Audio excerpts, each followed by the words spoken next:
BIP, rencontre du mois. Chaque mois, Brussels Information Press vous propose une analyse sur des sujets politiques, économiques, socioculturels avec un ou plusieurs invités. BIP, rencontre du mois est un programme de Brussels Information Press. Mesdames, Messieurs, bienvenue dans cette seconde partie de BIP, rencontre du mois de février 2016 avec notre invité David Gakoundzi.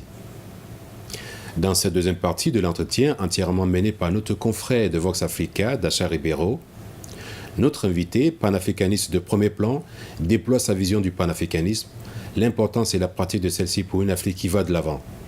Dans sa cascade d'historien, il retrace quelques faits et constructions de l'histoire du peuple burundais, à l'instar de la formation des groupes sociaux communément appelés ethnies, de la résistance culturelle ou même de la perte des valeurs fondamentales de cette culture, la transmission identitaire et j'en passe.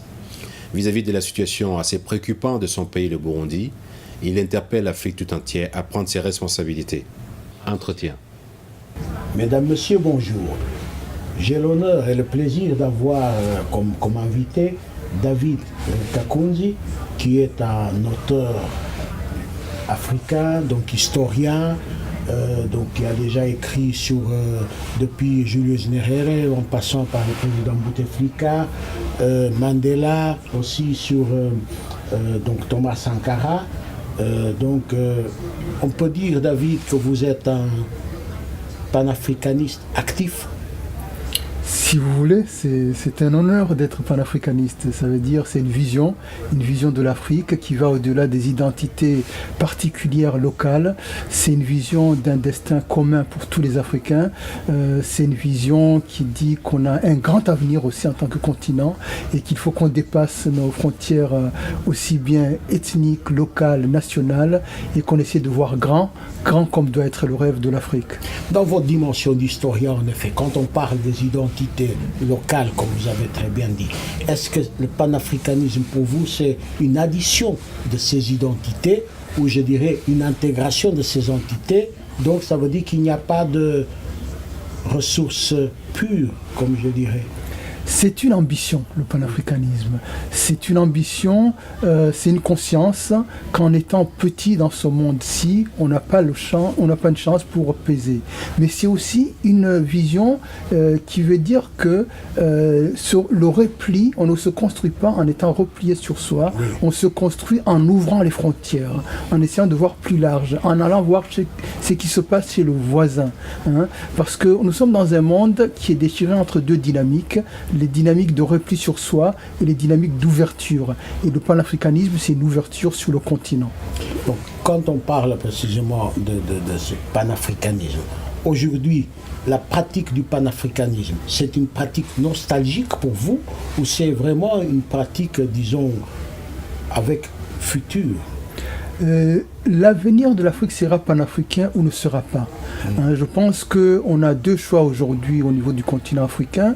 C'est soit élever des murs autour de nos États de protonation, qui ne sont même pas des nations, des protonations, ou alors se dire il faut qu'on mette nos forces ensemble pour pouvoir avoir une voix forte au niveau du monde et nous construire ensemble. Le panafricanisme a commencé comme une idée d'émancipation politique. Aujourd'hui, je pense que ce panafricanisme-là doit nous servir comme un outil d'émancipation économique. Quand on parle de résistance culturelle, ce qui a été évidemment présente dans beaucoup d'écrits et de discours de beaucoup de panafricanistes, donc quand on parle de résistance culturelle, on n'est pas plutôt dans un renfermement pour vous? Non, quand je parle de résistance culturelle, c'est s'accepter tel qu'on est. Oui. Parce qu'on ne peut pas aller vers les autres si on n'est pas bien dans sa propre peau, si on n'accepte pas ce que l'on est. Oui. Parce qu'il y a deux choses à éviter, c'est la dissolution dans l'universel et l'enfermement sur soi. Je crois que la route, la voie pour être bien dans ce monde, c'est toujours la voie du dialogue et du partage. Aujourd'hui, donc vous venez évidemment, comme je disais, du Burundi, donc où il y a vraiment, c'est dans une actualité brûlante. Donc, est-ce que ce discours précisément panafricaniste, pourquoi ça ne fonctionne pas dans un pays comme le vôtre? C'est-à-dire de chercher précisément, je ne vais pas dire l'unité, ou plutôt l'unité dans la d'adversité, précisément parce que c'est aussi ça qui a conduit en quelque sorte à la paix en 2003, c'est ça, Oui, donc tout à fait. au Burundi. Mais visiblement, ça n'a pas duré longtemps. Je crois qu'au départ de la lutte pour les indépendances du Burundi, il y avait une vision, je dirais, panafricaniste. Le premier parti pour l'indépendance du Burundi, qui s'appelait l'UNARU, l'Union nationale du Rwanda au Burundi, était déjà un mouvement fédéraliste. Encore dans la période coloniale. Voilà. Ensuite, il y a eu l'UPRONA, qui avait aussi une vision avec Rwagasore, qui était aussi une vision panafricaniste, qui a été assassiné, qui était prince. Oui, prince. Voilà. Et ensuite, à partir de là, on a perdu notre route. On n'est plus allé ni dans la construction de la nation, ni dans la construction régionale ou panafricaine. On est allé vers la construction des ethnies. Fictives d'ailleurs, parce qu'on n'a pas d'ethnie chez nous, c'était des groupes sociaux. Et les Hutus, les Tutsis, les Tois, ce ne sont pas des ethnies chez vous? C'est pas des ethnies. Historiquement, c'est des groupes sociaux, c'est-à-dire que les uns étaient éleveurs, les autres étaient des agriculteurs. C'était ça, les Tutsis et les Hutus. Ça, c'est en parlant du Burundi. Voilà, et du Rwanda aussi. Après, la colonisation a racialisé ce fait, qui était un fait sociologique au départ. Et c'est devenu des races. Après, il y a une transmission identitaire, et après, il y a eu la guerre, après, il y a eu le sang, et maintenant, c'est devenu plus ou moins des identités liées au sang versé ou à la peur de mourir. Donc, c'est vraiment, disons, la solidarité négative, en effet. Tout à fait, c'est des constructions qui ont été forgées d'abord à la période coloniale et ensuite par les élites qui sont arrivées au pouvoir pour garder le pouvoir, pour essayer de le conquérir. Et malheureusement, c'est des notions qui sont reliées au sang, au meurtre et à des catastrophes. Et à partir de là, ça devient dans les têtes des gens, je dirais, des faits sociologiques réels. Alors qu'au départ, tout cela ne correspondait pas du tout aux tribus classiques qu'on connaît, c'est-à-dire des espaces politiques séparés, des langues différentes. On a la même langue, on est mélangé au niveau de l'espace. Mais aujourd'hui, malheureusement, c'est devenu des réalités sociologiques et surtout politiques, mobilisables par des entrepreneurs politiques.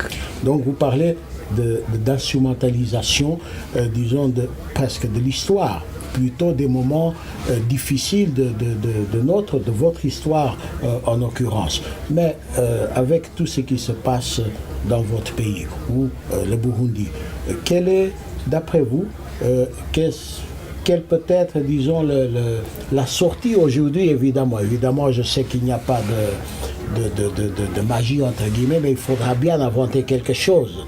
Avec ce qui est votre conscience de ces situations difficiles que vous avez déjà vécues vous-même il y a déjà des années, donc chez vous, je rappelle que vous avez été, entre autres aussi, conseiller en communication du président Buyoya, en effet, n'est-ce pas? Vous avez parlé de culture. Oui. Je dis toujours que les solutions sont dans la culture, parce que la culture, c'est l'affirmation de certaines valeurs et de certaines règles de vie en commun. Or, ici, notamment, quand il y a eu nos conflits au Burundi, la première des règles culturelles a été écrasée, c'est-à-dire la notion du fait que tu ne tueras point. Aujourd'hui, on tue. Le meurtre est devenu quelque chose presque de légal au Burundi. Il y a un pouvoir qui a institué presque le fait d'assassiner en quelque chose de banal, de normal. On tue, on jette les corps dans les rues, on mutile les corps. C'est-à-dire que la culture n'existait plus. La guerre ou le conflit ethnique, c'est toujours d'abord la défaite de la culture. Donc le travail, ce sera un travail culturel. Mais évidemment, pour qu'il y ait un travail culturel, il faut d'abord, je dirais, des conditions politiques. Et les conditions politiques, c'est d'abord l'État. L'État qui devient un État de droit, un État impartial et qui remet notamment en place des choses simples, la sécurité de tous les citoyens. Le problème numéro 1 aujourd'hui au Burundi, c'est celui de la sécurité. Pour la plupart des gens, les gens ne sont pas en sécurité. Donc il faut arrêter d'abord les meurtres. Oui. Donc en fait, si je résume, en fait, le temps ou la ligne de temps politique ne coïncide pas avec ce qu'on pourrait appeler la ligne de temps, le tempo culturel, c'est ça? Tout à Il y a fait. fracture en effet. Tout à fait, il faut des conditions pour qu'il y ait la culture. Et la première des conditions, c'est qu'il y ait un État. Et l'État, ça veut dire quoi? La sécurité pour tous, d'abord. Or, aujourd'hui, au niveau du Burundi, on n'a plus la sécurité pour tous. L'État est devenu une menace par rapport à ses propres citoyens. C'est ça qui est terrible. Mais il y a quand même un discours, en effet, donc qu'on parle de, comme vous avez dit, il y a des groupes, c'était pas des tribus ou des races, entre guillemets. Donc, mais l'instrumentalisation de ça par le pouvoir aujourd'hui, mais ça a été aussi instrumentalisé par d'autres pouvoirs avant chez vous. Tout à Donc, fait. est-ce que c'est la même, disons, c'est la même base ou ça a évolué autrement? Je crois qu'on est dans une région où il y a une certaine idéologie du génocide. Une idéologie du génocide qui commence en 1959 au Rwanda, avec les premiers massacres. Et une idéologie du génocide qui reprend, je dirais, les clichés coloniaux. 59, les massacres en fait des Tutsis, Des Tutsis, rwandais voilà. qu'on a En chassés, 1959. En 1959, Ils ont dû partir. voilà, 1959, c'est les premiers pogroms, les premiers massacres par milliers des Tutsis. Et là, il y a un discours qui va reprendre les clichés raciaux coloniaux, c'est-à-dire qu'il y a des Tutsis, des Hutus, des Tutsis qui seraient minoritaires, et on leur affible tous les maux du monde. Ils veulent dominer la région, on les renvoie en Éthiopie, on dit qu'ils reviennent d'Éthiopie, que ce sont des étrangers, tous les discours en fait xénophobes, racistes, racialistes. Alors qu'en réalité, tout cela c'est de la construction. On dit que si les uns sont des Bantous, les autres des Nilotiques, c'est faux. On est tous des Bantous en fait en réalité. Parce que qu'est-ce que ça veut dire Bantou? C'est les gens qui parlent, c'est des gens qui pour désigner l'humanité utilisent le terme tout. Qui disent par exemple Umuntu, ça veut dire l'homme, Abantu, ça veut dire les hommes, et qui partagent les langues bantoues. Et on est tous des bantous. Mais il y a Issomite qui a été construit par les colons, qui veut faire croire que les Tutsis viennent d'Éthiopie, que ce sont des Nilotiques. Et on parle de cela en partant des différences physiques. Mais en fait, les différences physiques sont dues à quoi? Elles sont dues à l'alimentation. C'est prouvé scientifiquement, anthropologiquement. Prenez les Peuls, par exemple, de l'Afrique de l'Est, c'est des éleveurs. Donc, ils ont une morphologie qui est due à leur mode de vie et à leur alimentation.